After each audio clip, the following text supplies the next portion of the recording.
बिस्मिल्लाहिर्रहमानिर्रहीम। अज़ीज़ तलबा, आज मैं आपको environment health and safety civil 322 के बारे में लेक्चर नंबर 5 दूंगा। आज का हमारा लेक्चर जो है उसका टॉपिक है प्रॉपर्टीज ऑफ सीवेज, यानी सीवेज की खसूसियात। तो सीवेज जो है डोमेस्टिक सीवेज की यहाँ बात हो रही है, यानी सैनिटरी सीवेज की, यानी घरों से निकलने वाली जो सीवेज है उसके बारे में हम देखेंगे और इसकी खसूसियात को परखना क्यों ज़रूरी है, ताकि हम अपना सीवेज ट्रीटमेंट प्लान जो बनाना है उसके बारे में हतमी तौर पे कोई फैसला कर सके। तो जो आम डोमेस्टिक सीवेज होती है उसमें देखेंगे 99.9% पानी होता है और 0.1% सॉलिड मैटर होते हैं, और ये 0.1% जो सॉलिड मैटर होते हैं ये सबसे ज़्यादा हमारे लिए पेचीदगी का मसला पैदा करते हैं। अब चूंकि ट्रीटमेंट प्लान बनाना है तो हमें इनका बेगौर मुशाहिदा करना होता है।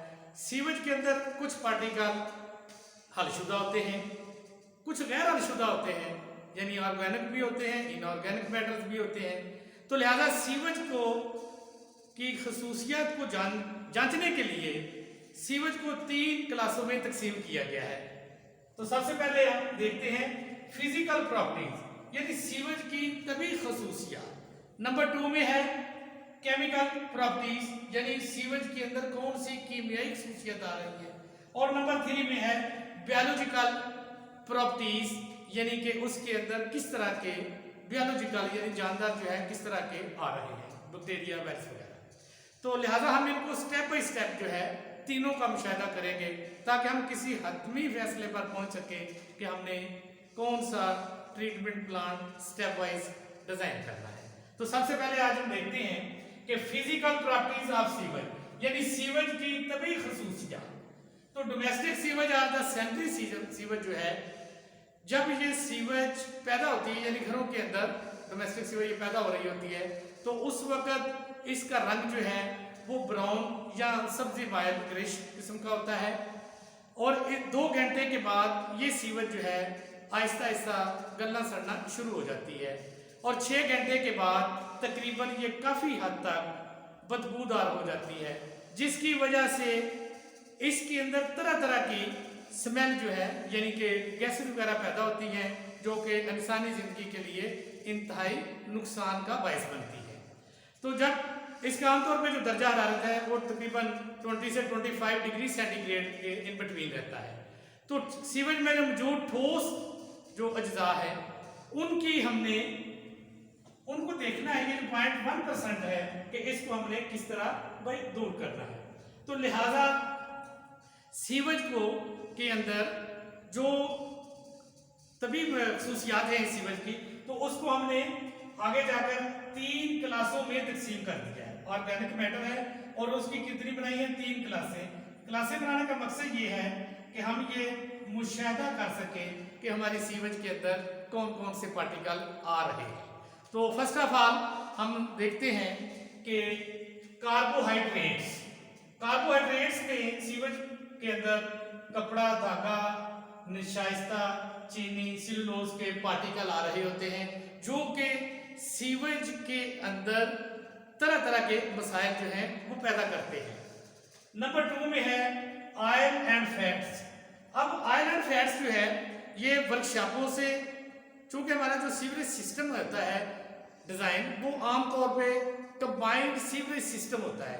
कंबाइंड सीवरेज सिस्टम में हम क्या करते हैं कि बारिश के पानी को और डोमेस्टिक सीवेज को इकट्ठा कर देते हैं, और ऐसा लोग जो हैं वो फैक्ट्रियों का यानी वर्कशॉप वगैरह का भी जो वेस्टेज है वो भी उसमें डाल देते हैं। तो जो हमारी मोटर वर्कशॉप है उनसे निकलने वाली जो सीवेज है उसके अंदर ऑयल और फैट्स यानी कि तेल और चिकनाई की बहुत ज़्यादा मिकदार होती है जो कि हमारे लिए मसला पैदा करती है। इसी तरह किचन में से निकलने वाला जो वेस्टेज है उसमें भी होती है, लेकिन किचन में ऑयल एंड जो हमारा फैट्स है इसकी बहुत कम मिकदार होती है जो ना होने के बराबर है।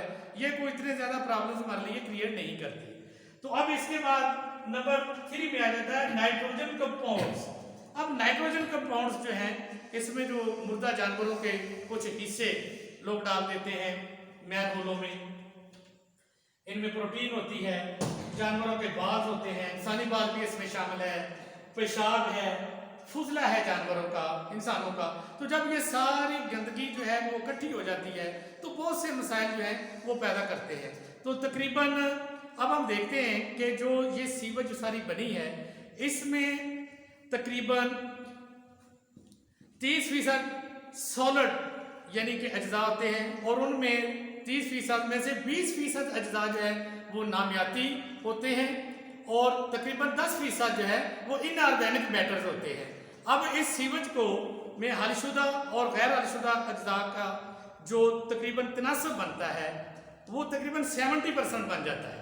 अब उस जो 70% बनता है, अब उसके लिए हम क्या करते हैं कि उसमें से 25% ऑर्गेनिक, जबकि बाकी 45% जो है उनको हम इन ऑर्गेनिक मैटर में वो चले जाते हैं। तो इस तरह सेहत आमा के लिए ये इंतहाई नुकसानदेह होता है कि इन अज्जा में से रेत, मिट्टी, कंकर, नमकियात, लोहे के पार्टिकल जो है उनको दूर किया जाए, और नामियाती अज्जा को सीवेज से अलग करना का खासा मुश्किल होता है, और ये चीज़ें जो है इंसानी सेहत के लिए नुकसान का बायस बनती है। अगर हम किसी इलाके में पैदा होने वाले सीवेज का बेगौर मुशाहिदा कर लें, यानी इन तीनों स्टेप्स को, सबसे पहले हम उसकी फिजिकल प्रॉपर्टी को देख लें कि इसमें जो कौन कौन सी चीज़ें आ रही हैं उनका मुशाहिदा कर लें, और फिर हम उसकी केमिकल प्रॉपर्टीज को चेक करेंगे।